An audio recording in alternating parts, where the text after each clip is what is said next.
to say about the experience.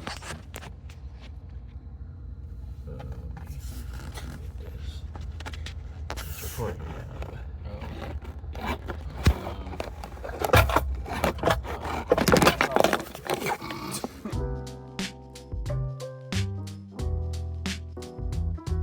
What's up, friends and foes? Welcome to Let's Get Nerdy. My name is Corey. And I'm Wyatt. And we just saw Mission Impossible. What the fuck is this called? The final Reckoning. I wanted to say the last Reckoning. The last reckoning. No, the final Reckoning. It's the final reckoning. Yeah. Yeah, it sure and is. The final was reckoned. Yep. So that's right. We just got out of the theater, literally walked out. We went to an MX40 showing, which we'll talk about that in a second. But first off, since this movie just came out this weekend, I figured we might give our non-spoiler thoughts. Or, actually, Wyatt, to pull this from our other series where we talk about movies, Go Go Godzilla. Yes. What's your history with the Mission Impossible franchise? Okay, so I've seen all these movies one time total. Really? Yeah. So I was thinking about this earlier, in case you asked me the question, actually. So I don't remember what year exactly, but I remember I had like a couple extra days off of work. I don't know if it was just like due to holidays or vacation time or what, but anyway, I went to either GameNet or Vintage Stock or something, and was just looking for movies one day and found like a box set of like Mission Impossible 1 and 2, and then 3 was right next to it. Ooh. And it was like $10 for the first two and like $4 for the third one. So I was like, you know what? I've never seen these. I've kind of wanted to watch them, so I'm going to watch them. And so I bought those, watched them, and then I found, I think the next one's Ghost Protocol. Mm-hmm. Found that, I think, at Walmart, and then went and saw, is Fallout after that one? No, it's Rogue Nation. Rogue Nation. Yeah, okay, so I watched Rogue Nation. I bought Rogue Nation somewhere and then went to the theater and saw Fallout. Wow. Okay. And then I did not see Dead Reckoning I guess it's part 1 technically. It was supposed to be that, yeah. So Dead Reckoning was Dead Reckoning Part 1. Yeah. And now I think it's just Dead Reckoning. It's just Dead Reckoning, okay. So I saw it for the first time yesterday. Actually, really? I kind of started it the night before and fell asleep, but I watched it fully for the first time yesterday. Mm-hmm. So, and then and now here we are. Okay. I've seen a lot of these more than once. Just because, like, I have a weird history with Mission Impossible.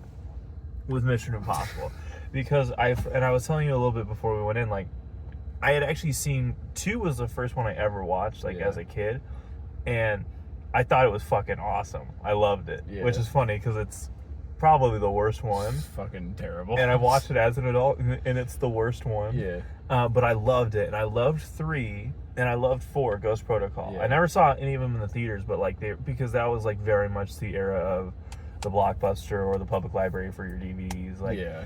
And so I would, it was like a Friday night, like Dad would bring home the movie and whatever, pizza we're having. Yeah. And that very much kind of those movies, and I always loved them. I had a great time. But then it's interesting, between Ghost Protocol and Rogue Nation was kind of that era where like people were like, ugh, these movies fucking suck.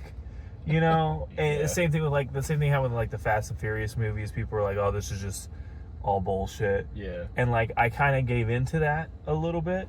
Oh, really? Yeah, I gave into where like I was like, yeah, fuck these movies. And I did not watch Rogue Nation, and I didn't watch Fallout until like literally, and I like completely was like, I think it was because also like trying to be like the cool high schooler, like into artsy shit. Yeah. And it wasn't until I started hearing about how Fallout is really, really fucking good, and I started seeing like clips of like Henry Cavill and shit in Fallout, and like some of my, I guess, favorite podcasts were talking about how good these movies were.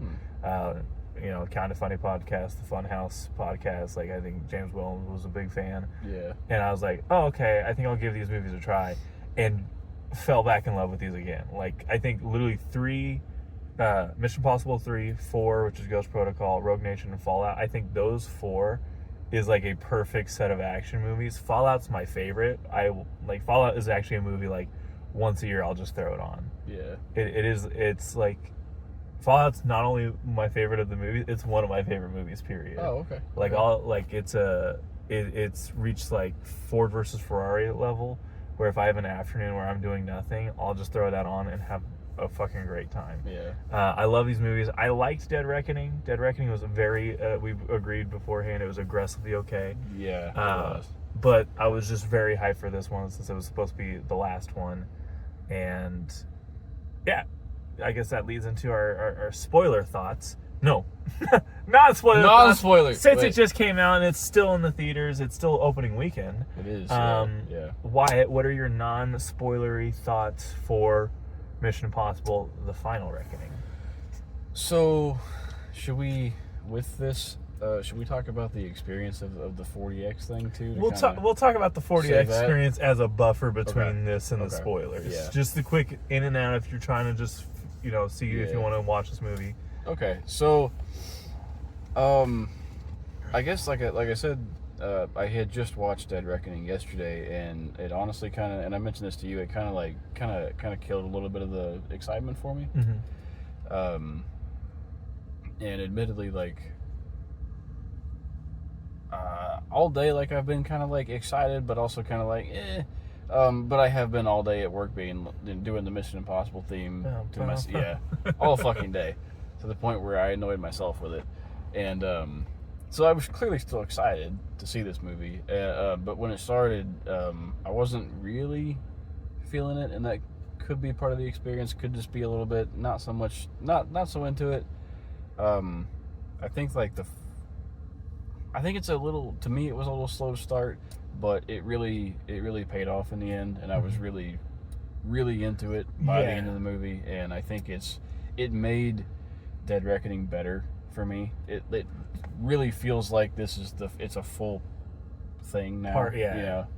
This is absolutely part 2 to that story, and it's a good bookend to this series of movies, I think, too, as well. So I would say, well, you need to watch Dead Reckoning to go see this, but I would definitely see it in the theater. I think it is probably it's made to be on the big screen. I know that's kind of a cliche thing to say. Yeah, which Tom Cruise even says that. He in does. The opening message. He does. He goes, "Thank you." And Yeah. It's like, all right, dude. Where's Nicole Kidman? It was just nice to not see Nicole Kidman for a little bit. We'll talk about that. But, yeah, we'll get to that. We'll get to that. I have shit to say. But kind of quick, I guess. Yeah, it's a really good movie. They did a lot with it. It's a Mission Impossible. It's huge in scope and scale, and what's the word I want? The fucking. There's like, you think like it can't get the stakes. Oh, like, yes. It can't get any worse, and then it gets like 3 levels higher in the stakes. Yeah. So there are like, I don't know if this is at all, but there, like in the climax of the movie, there's like 3 or 4 different versions of a ticking time bomb. Happening, and they just once. get worse and worse and worse, dude. And so it makes you anxious, but it's they do a really good job. They blend all of those point of views well together, I think. And it was a really fun movie, and I'm glad that we went and saw it in the theater, and I had a good time with it. So I guess, and so for my non-spoiler thoughts, I think really do mirror those thoughts of, like, I think, yes, the first act, I would say, like, the first act, I was worried I was going to hate this movie. Yeah. It's very slow. It's a lot of kind of information overload, and it just wasn't, like, it also, and I guess I'll get more into this in a bit, but, like, it had a weird look to it. It like, did. was all very, like, kind of a flat look, and, like, was literally, like, the pace was awkward, but then there is literally a very specific scene that happens, and from that scene on, this movie just fucking, it turns it on, and I was in for everything. And there were several moments throughout, so, like, once the movie gets fucking started, it's really, really fun, and I was in on it the whole way. Like, there were several times where, like, I know, you know, it's an action movie with Tom Cruise, we know what's gonna happen. He's gonna run. Yeah. He's gonna run. And this boy runs. That's all he does. Oh god, I could watch Tom Cruise run for hours, and I literally have. But, like, I definitely recommend going to see it. It's just a good, fun time. Yeah. However, Wyatt, before we get into spoilers, thoughts. One really small point. I just wanted to, like, I don't think the beginning of the movie is bad per se. I think it's just a lot of exposition in case you didn't watch Dead Reckoning. Yeah. So I think it's for those people, and it's not overwhelmingly long either.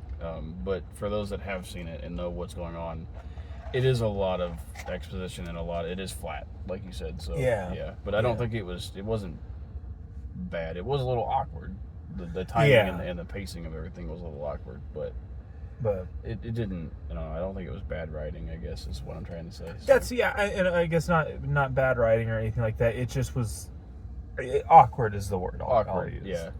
But again, it's not bad enough that it taints the whole movie or ruins the whole movie.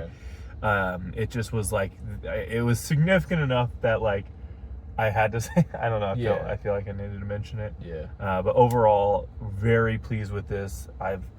It's another Mission Impossible movie that does Mission Impossible things. Yeah. And I do think it's better than. I think it's not only does it make Dead Reckoning better. Mm-hmm. I think it's better than Dead Reckoning. I'd absolutely agree with that. Yeah. I would actually like to say it's in the realm of the 3 through Fallout.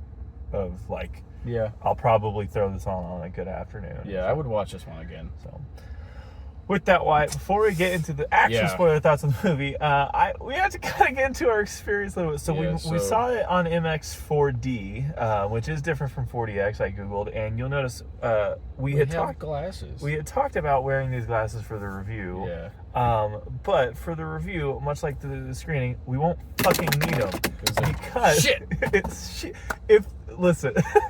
I don't mean to besmirch anybody, but if this was a reason for me to never go to a non-AMC movie theater again, it was here. So it was a MX4D, which if you don't know is at B&B Theaters, and just every step of my experience here. So first of all, we get into the theater. Oh yeah. And we notice the trailers are like stretched in like that.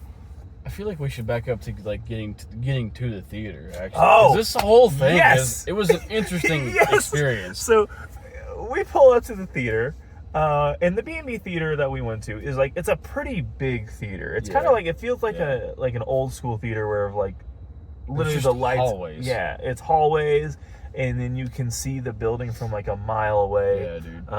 It's a beautiful building on the outside. Yeah. And then we pull up, Wyatt, and.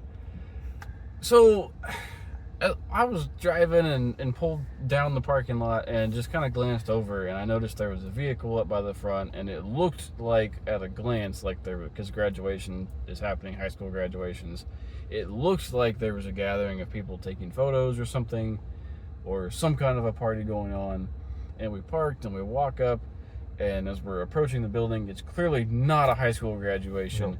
It is, in fact, a performance, and the theater is blocked off. Yes. With caution tape to an extent, and there's a guy directing people around. You can still get in, but you got to go all the way through the crowd and around to the side, and then behind the performers, which we did, and it was a cool performance. It was very cool. It was for Lilo and Stitch. The new live action Lilo and Stitch.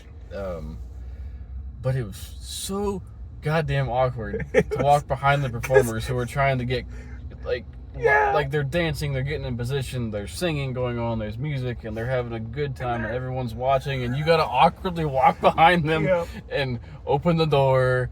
Yeah, like I literally like had to. I think I led the charge. I sprinted across behind them and like held the door open and was like, go, just because it was just so. Well, and we caught it at that awkward time where it was like a moment before they were going to start their dance, I think, too. So it was kind of like, okay, if we can get in there fast enough, we can not be those people. But then we kind of were, I think. We kind of were a little bit, but know. like it's lally by design we had to be those people in the movie theater. Yeah. Which and it was actually a really cool performance, performance from what we saw. I wish we would have had a little bit more time before our showing started because it would have been cool to watch. Yeah, but we showed up late. We were right on time. We were right on time. And then also I I bought the tickets, Yeah. and they didn't email me the fucking tickets. They didn't email me a receipt. And I had to luckily I had sent you a screenshot Yeah. of proof I bought it, and Yeah. luckily it was 2 high school girls, so they didn't give a shit. Yeah. You know, and so we get to the theater. Whoa. Okay. Okay. But then, so we got the ticket thing figured out, and we're walking through, and then that girl fucking sneezed and scared the shit out of me because yeah. it was such it was such a loud sneeze, and like I felt bad because like I reacted, and then she was like, "I'm so sorry." Yeah. Well, because I But- didn't even, because I wasn't next to you. I was like already out of eye view. But I Yeah. just saw it didn't sound like a scream or sneeze. It sounded like she screamed. Yeah.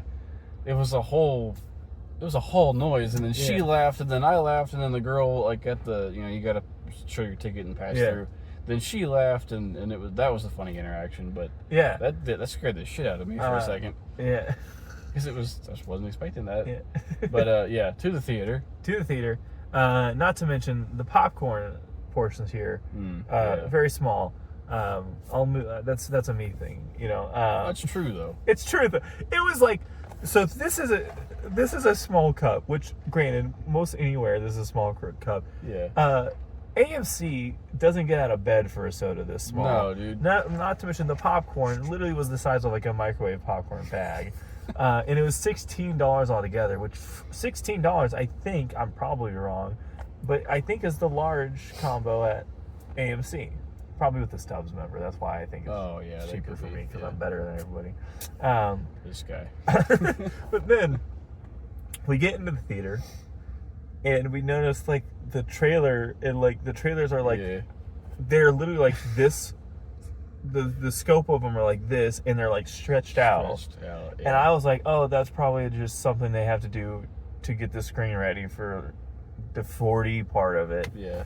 And then while we're like getting situated and putting our shit, I also dropped half my popcorn, like very loudly in like the quietest part of the trailer. So everybody like, literally there was like 3 high school dudes Yeah. next to us, and they all 3 were like, and then like there was an old couple next to me, and they were like, the old dude was like looking at me immediately like, are you fucking kidding me? So already I had lost half my popcorn. And We were like right in the middle of the theater. Oh, room, too. yeah. Oh, yeah. So, And so if I wanted, also if I had to spend the first 20 minutes of the movie very quietly like feeling where the popcorn is without crunching it and scooting it forward so I would have spots on the ground to put my Yeah. feet. And then oh, and then I dropped my damn glasses, oh yeah, the 40X glasses. Yeah. I dropped them on the fucking ground. you know. So we were just a fucking mess Yeah. in there. And then, so getting back to the trailer, like, the screen was like that, and then we had the glasses on, and the movie starts, and it never expands from that scope. It's Yeah. just like this that whole time. And then, like, I was like, what's going on? Like, it took, I think, it took us a while to realize, like, oh, something's wrong about this. Yeah. Because, like, we both started, like, lifting like- up the glasses, like, and eventually, they fixed the screen where it was full scope, Yeah. I guess is what you would say. Yeah. But Wyatt, The They- fucking 40X didn't work. Yeah. There was no, or I guess the the 3D never turned on. Yeah. Which I'm okay with, personally, but you pay extra money for it, Yeah, so like, these are $25 Yeah, tickets. so Give me the goddamn 3D. the shit should work. Yeah. I mean, I'm glad they fixed the screen so everyone Yeah. wasn't scrunched anymore, but yeah, the fucking 3D didn't work, and then the seat, like, it's I guess for people that don't know, the 4D thing, like, it's supposed to move and blow Yeah. air on you and et cetera, and it didn't do shit for like the first, it felt like Yeah. almost an hour into the movie. Yeah. And in moments that you were definitely like, yeah, something should be happening Yeah. right now. And then when it did start, it was off a beat, like when the Yeah. there was like something blew up, and then there was like a couple second Ooh. delay, and then the seat moved. It just didn't fucking work right. Yeah. Eventually, the And thing woke up. It all kind of came together. Yeah, Except for there were still parts broken. that's true.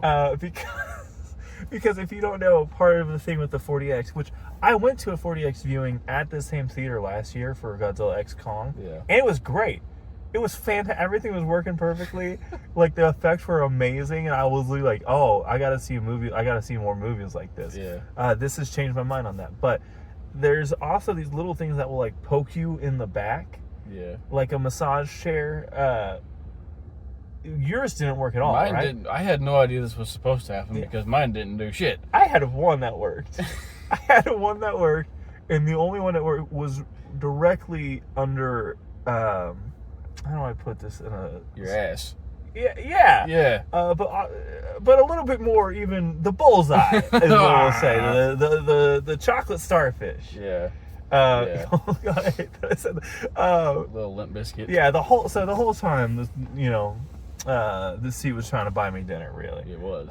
No, it wasn't. It was trying to bypass dinner. It wasn't trying to buy you shit.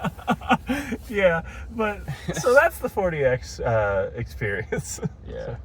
I guess my thoughts on that is like, it's cool. I think it would be cool if it would work. Yeah, very much like I want to give it another try. I don't think they maintain it well. No. And another thing is like whenever the seats move and like they rise and lower, to like mimic like the perspective of the shot. So many of the fucking seats like just creaked the whole time. That's what. Yeah. And that was distracting, and it was distracting at first. The fact that the seat would move, and then you would get like kind of a little bit of water blasted on you or air blasted on you or whatever, and that would kind of take you out of it for a minute. But eventually, like I got to where it didn't take me out of the moment of the movie, but. I think I don't know. This was my first 40X showing, so that was just kind of getting used to the whole gimmick, I guess. But yeah, I think it would have. I feel like we would have been more acclimated if it was working 100% from the start. That's true. But, yeah. Yeah, it was some bullshit. Yeah. And now we're gonna give kind of, I guess, some brief spoilery-ish thoughts about the movie. Some specific. We're not gonna go through the whole plot or anything like that. Just kind of things that we immediately want to talk about. Why I'll let you, I guess, kick it off, jump it off. Kick it off, jump it off. Yeah, all that fun stuff. There's a lot of running in this movie. There's a lot of running in this movie. So I kind of feel bad because I don't know. I haven't seen these enough, and I've seen them sporadically enough that I don't feel like I was emotionally connected to any of these characters, and particularly like for example, like Luther. Like, oh, see, I fucking really love hit Luther. Me. Like, he's cool, but like, so that's actually my biggest complaint about this movie is like, you really don't get a lot of the actual crew like coming together and work, which that's actually some of my favorite things about 3, 4, 5, and 6. Right? That makes sense. Yeah. Like that bunch of movies, there's so much banter and like it's about them all working together. You know, you get Luther, you get Ving Rhames as Luther, Simon Pegg as Benji. When Jeremy Renner was a part of it, like the intergroup dynamic is such a entertaining part of it. Of like Benji being forced to do shit and freaking out while doing it. Yeah. Ving Rhames being the tech guy and like a smart ass all the time. It just all like there's such a chemistry among the group. Even in Dead Reckoning, the first one, there was a bit of that of like the bomb defusing scenes and stuff like that. Yeah. That was really the biggest element missing that I think does take this down to a notch of like, I would say if those 4 are the A and the S tier to me, this one is going to be the B tier because that it's just missing that element of like that helped make those others ones so fun. Now you did get enough of it, and again, if I'm rambling here too much, or you got something to add to it, like, so that's where I will say, like, when I mentioned in the non-spoiler section, like, there is a specific scene that, like, I feel like turns the energy on in this movie, and from then on, it's like, so the first act of it is really dealing with the fallout of Dead Reckoning and, like, kind of trying to both set up where these characters are at right now and then what needs to happen for them to get I did hate the first act because it just I don't really like the concept of the entity as the enemy. I don't either. I'm glad you said that because I don't either. It's just such a nothing to go off of. You don't really feel like you can't. I don't know if it's that you can't visualize the enemy or there's no. I don't know. It just didn't feel like Yeah. there's much there, and like I just wasn't really into it at all. Like, Yeah. And it's not like, Mission Impossible, like, the previous movies have had, like, weird invisible threats of, like, the rabbit's foot is such a, like, nothing term. But then there was still some kind of, like, physical, and they had a physical bad guy in Gabriel, yeah. but he just is so boring. He's like a fucking horrendous villain. Yeah. I did not like him at all. I mean, as a villain, like he wasn't intimidating. He wasn't clever or quippy or like. You He was didn't. wooden. He was hollow. Yeah. Like he was just someone from Ethan's past that, got under his skin and like he stood there awkwardly and smiled and. And he's not really even he's in there. He's in Ethan's past in terms of like they retroactively put him there. He's not even in the earlier movies. Oh, he's not? No. Oh, fuck. Okay. It's been so long since I've seen that. I just kind of was like, he's okay. he's like anytime they like have footage of him in the older, it's like put in there, and it's that's the biggest part of it, like the villains, which technically I guess like the other ones didn't really have great. That's not true though. In Mission Impossible 3 had Philip Seymour Hoffman. He fucking killed it. Rogue Nation and Fallout, I forget the guy's name, but had this like eco terrorist that was awesome. And I think the entity, to use the word hollow, I think the entity just feels hollow. Yeah. Also. I mean, it doesn't have any personality. It's just something that they talk about in like hushed voices, or whatever. That's a bad way to describe that, but no, but it is, and it's like literally even when it does interact with Ethan, I just did not give a shit. It was a shitty interaction. I thought. I mean, like it just showed him like premonitions and visions and like I just and also like why the fuck. I don't know why he got in the casket thing to begin with. No, that's like they were all like, "Hey, Ethan, don't get in this thing," and he was like, "I got to." It was like it invited you in there. Of course, it wants you to do it, but like, why would you do it? The first act just really feels like they know where they want everybody to be to do what they want to do in this movie, and they just need to get them there. Yeah. Of like, so like, okay, this happens.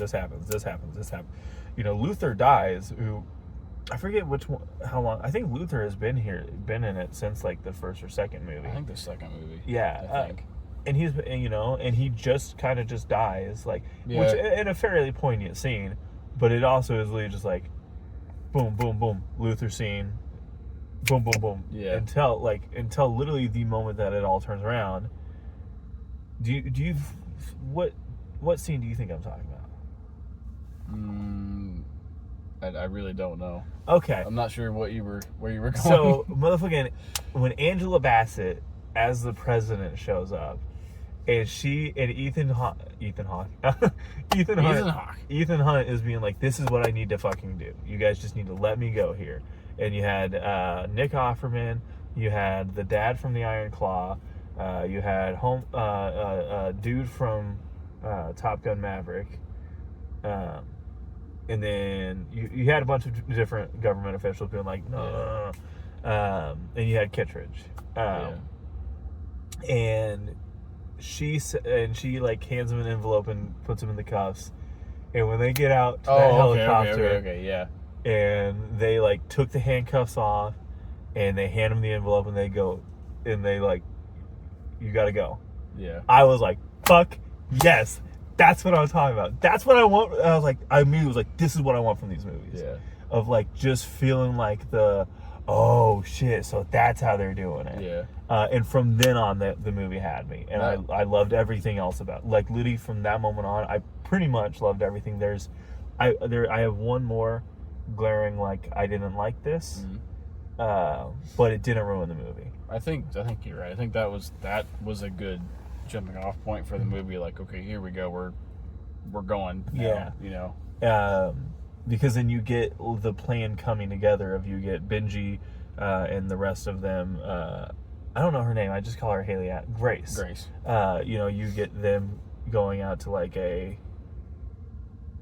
there's a specific communication style they were talking about that I don't quite know the name of it. So Wait. Well, it was analog. Everything was It was analog because they needed to do all analog stuff, which I kind of wish they had done a little bit more with that. Yeah, I wish they would have too, because they kind of showed it and utilized it, but there wasn't much to it. And I guess kind of in that vein, like, and when the movie opens, they talk about like the world falling into like disarray and like there being all these like. It seemed like they were trying to insinuate that there was like these cults and shit that had started to follow the entity, and like they didn't utilize that they really, at all. No, like one character in one scene. Yeah, that's it. No more. But they made it a point that it was like, but there's this fallout from this entity or showing up and all this stuff happening and the world's in chaos, and they don't really utilize that plot point at all. No, which is kind of weird. Yeah, it's a weird thing to introduce and not do a ton with, than maybe like with like moments here or there. Yeah. Just because it seems, I mean, I guess part of that's because a lot of the movie does take place in like either a military installation or like a remote location. Yeah, or underwater. Or underwater. Yeah. But you would think like maybe a couple scenes here and there throughout the movie to kind of show the disarray building and the whatever the fuck. Yeah.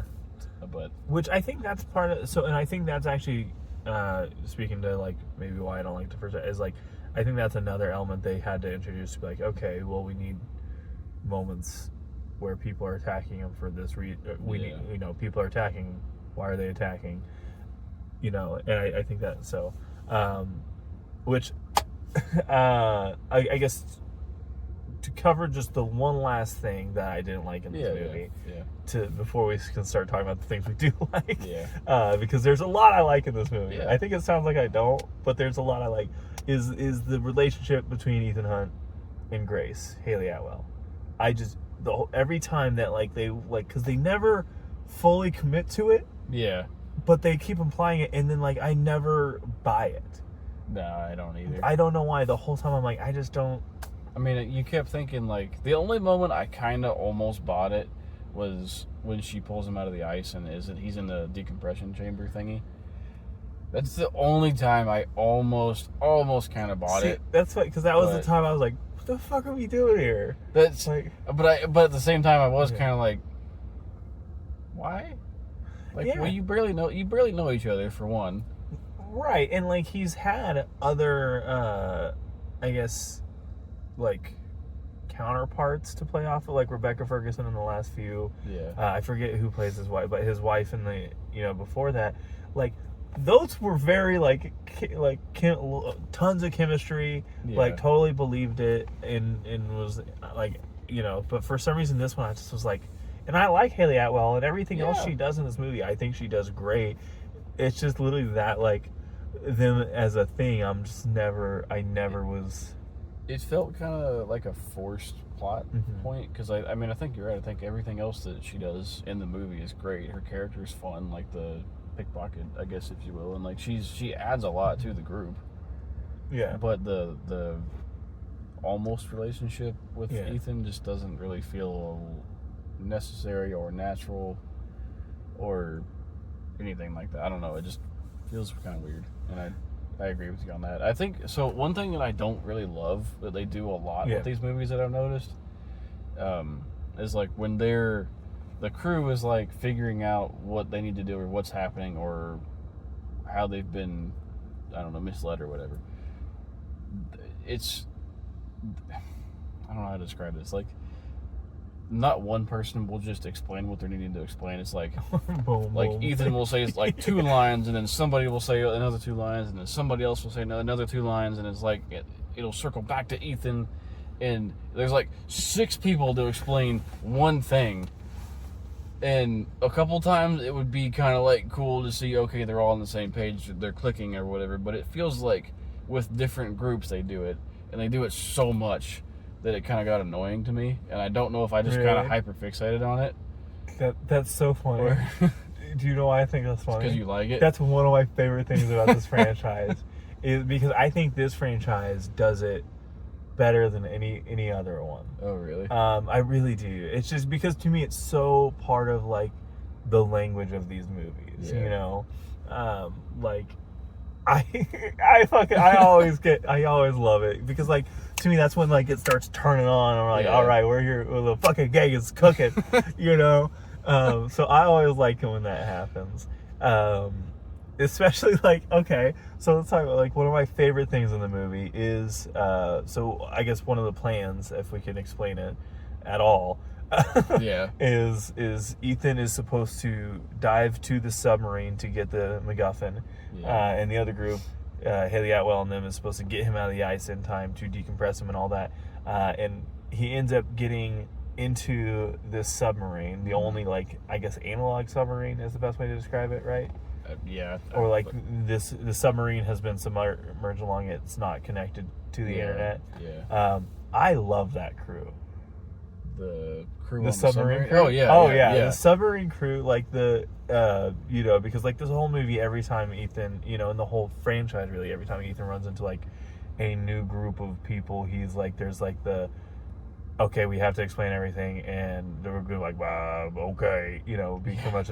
And I love the guy who, like, he immediately was like, oh, you're down to do some crazy shit? Let's do some crazy shit. That was cool. Yeah. Literally the line of, like, oh, you want to poke the bear? Yeah. Brother, you came to the right place. Yeah.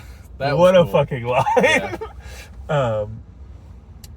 I think everything to do like once he's after the whatever the fuck is called the MacGuffin. I can't remember what they called it. But once he's after that and he's on the submarine, which him getting on the submarine was cool as fuck. Oh, yeah. When he's in the water and like you know, I guess to back up even further, like he's in the Ospreys and they're butted up against like Russian territory. And Yeah. that's tense. And then he just fucking jumps out into the Bering Sea. And they're all like, what the fuck are you doing? Yeah, and he's freezing. And then like as the waves kind of roll and roll and it just there's like a dark the screen's obscured a little bit. And then it kind of cuts, and then there's just like divers there all of a sudden, Dude, like frogmen with like the goggles, and they're all. That's scared cool. the shit out of me. That was so cool. It was so cool, but it scared the shit. I literally was like, oh, fuck. Yeah, and then like the camera pans as Ethan sees these ones, and then there's just another Boom, one boom, boom. behind him, Yeah. and it's like, oh, that's cool. Yeah, and like him like shivering and decompressing as they get. Yeah, it was like that whole and it. God, that whole crew. I don't know any of the actors' names. I like recognize some of them. I recognize the girl. She was in Star Wars. In I think Mandalorian season. Oh, that's 3. right. She was in Andor, right? No, she. I think she was in Mando. Was it Mando or Kenobi? Oh fuck, now I don't know. Because she played like an Imperial. She was an Imperial, like trying to like impress her superiors, right? Right? Yeah, but I don't remember. Now I don't remember what she very was. similar to the blonde chick from Andor, so that's why I'm mixing them up. Okay, very similar, yeah, but to Dedra, yeah. Which I haven't seen season 2 yet. You haven't seen it? I haven't watched season 2 yet. Oh my god, it's so good. But fucking what is it? You think about Andor? Yeah. No. No. Oh, and she was also in Twisters, by the way. Yes, she was. She was in that other movie with Kristen Stewart recently too. I have not seen that one. I haven't either, but it looked kind of good. So yeah. Anywho. All right. But that crew is great, and then it leads to probably I don't know if it's the best sequence, but it's a pretty damn good one of the submarine sequence. The submarine, you know. That's my favorite part of the movie. Yeah. Yeah. It felt so. Ethan just goes to the submarine that exploded in the first movie. Turns out it exploded in 2012 when Ghost Protocol would have been happening. Crazy. Yeah. And like to recover the thing they need to defeat the thing, they're like, you know, all very like throwaway like fuck it terms. Yeah. You know, but like he swims through like a field of nuclear bombs.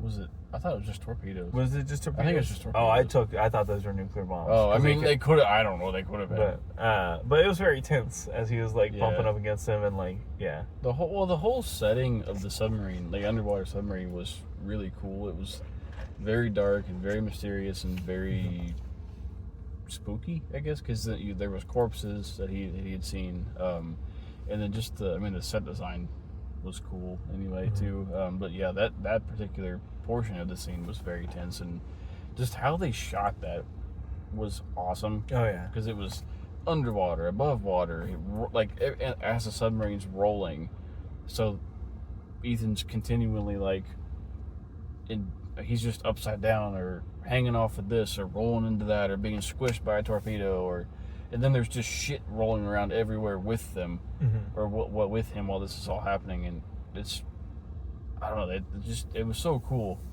to see that and just kind of while I was seeing what's going on, I was thinking about like how they would have shot that, like just how the camera would have been done and stuff, and I mean they just did a great job with that, and the it's all dark and the lighting, it's great. And like him like getting out but like still rolling with the submarine as it's like falling down like a weird like a underwater cliff. I thought a very good sequence, and the way they like kept cutting it, because at the same time the Benji and them and Haley Atwell and all them were being held at gunpoint by like Russian whatever's you know, they go to the communication center on this remote island, and it has the guy that is coming from the first one, who Langley, what's that his name? Well, he was from Langley. He was from Langley. He was in the his name was William. Black Vault. Yeah, William something. Yes, I don't remember what. But it turns out he had been living there ever since. He was the guy that, if you've seen the first one, where when Ethan Hunt's get pulled up out of the vault, the guy who comes and finds the knife is that guy, and he has been sentenced to a career of a life spent on the island, pretty much. Pretty much, yeah. Listening to radar stuff. Yeah. The actor was great, and that character I thought was pretty intriguing. I enjoyed him when he was on screen. His wife was pretty funny too. Yeah. I don't think she ever spoke English. She just spoke Inuit or whatever, I'm not gonna assume to know. Well, they said Inuit. Oh, they said Inuit? They said something. I don't remember, and I feel bad because I wish I did remember. But they said there was some. I'll Google it. Okay. I'll Google it and have the correction somewhere. Because I don't want. Because I would rather just not guess at all. Yeah, I mean, that's fair. But I guess to kind of get towards wrapping this up, because I know it's already gone long. Yeah. The final sequence was also so when I'm talking about there was 3 or 4 different ticking time bombs. There really were. There was the final sequence is super fucking thrilling, where you have this like a nuclear bomb set to go off in a bunker as they need to hack the system and get the entity into this flash drive. Yeah. Like it's the only kind of flash drive that can hold it. While Ethan has to like fight two different planes. Like it, I don't even know what to talk about from that like final sequence. It's just all fucking awesome, especially the way Gabriel finally dies. Yeah, that was great. Literally gets, what's that called? Like when he hits his nuts on the tail of the plane, and then flips to getting his head split in half. It was great. It was awesome. It was very fitting. And it was very classic Tom Cruise doing crazy white dude shit. Yeah. You know, of like jumping from plane to plane, like piloting it with his foot. Yeah. Like, it's super ridiculous, like, also, and I think they filmed a lot of it practically. It looks like it was filmed practically. Like, they blended all of those all those perspectives really well, because there was the guy from Langley and his wife and another guy that was with, what the fuck is the senior guy, there's so many people. Dude, I know, there's so many goddamn characters. His name starts with a P, I think. He's like he like directs all the Mission Impossible people or whatever, right? Oh, Kipling. Oh yeah, that guy. Yeah. He was one of his like soldiers or watchdogs or whatever the fuck you want to call him. But he joined Ethan's group or whatever. Those 3 were like defusing their bomb. And that was really tense. Yeah. But then fucking Benji, dude. Oh yeah. And Simon Pegg killed it in this movie too. Oh, absolutely. That was super tense, but also funny at the same time, because he's like fucked up and he'd been shot, and he's like his lungs collapsing, and he's directing. What was Palm Pam? God damn it. Mantis. Oh. What's her character's name in this movie? Oh. I don't remember. Mantis. Let's call her Mantis. I think her name's Palm Clem. I can't remember her last name, and I'm so sorry. The French lady. Yeah, she was directing her. Wow, that's awful. It's gonna bother you. It's bothering me too. He was directing her how to just keep him alive and functioning and like fix his lung, not fix his lung, but keep him from suffocating. Keeps him alive. Keeps him alive, and then at the same time trying to like tell Haley Atwell how to get all of the tech shit ready for the entity to come through and stuff. And Ethan's on the plane, or between both biplanes and stuff, and they mixed it really well together. And then cut to the sequence of the president deciding to literally bomb everybody else in an American city to like save face. Yeah. That's what I'm like literally there's these like 4 different taking time off. Yeah. And like I legitimately was like getting tense. I'm like, how are they gonna do all this? Yeah. And it came together and like legitimately like Angela Bassett shuts the thing to like bomb everybody. Goes, no, we're gonna this is how we're gonna do it. And I was like, fuck yeah, all right, we're starting. And I was like, and like when Ethan got it in just in time, which they have literally done that in every single other fucking movie. I legitimately had the like I wanted to clap so bad. And I'm shocked. Speaking of theater experience, there is this lady who like she didn't do it consistently, but like every now and again she would go or like she would comment on shit. And but it was like consistently enough it was annoying, and I would be like, ugh, again, but not consistently enough that I would forget she would do it. Yeah. And it would take me off guard. And she didn't do it enough that it felt like you could say something and it'd be justified, I guess. But God, it was annoying. She was the worst. Like this, there was a scene with Tom Cruise running on a treadmill, and she made some kind of a comment or laugh or something during that scene. And anyway, which there is a weird amount of Tommy C likes to be in his boxers. Yeah, dude. There's a lot of scenes with him in his briefs here. Yeah. And it's like he's in incredible shape, obviously. But he's also got a 60-year-old body. Yeah, dude, so it looks like, weird. So he's like, there's a lot of muscle, but there's also a lot of stuff hanging. Like, it's just, kind of awkward. But, fuck it. He's still way more fit than I'll ever be. He can, The dude's in great shape. I will never beat him in a foot race. No. Which, fun fact, when I do run, I picture myself running like Tom Cruise. I'm like, that's the, because, like, I don't know if you know, like, he actually started around the time of Mission Impossible 3, he like consulted Olympic runners to like, how do I run as efficiently as possible.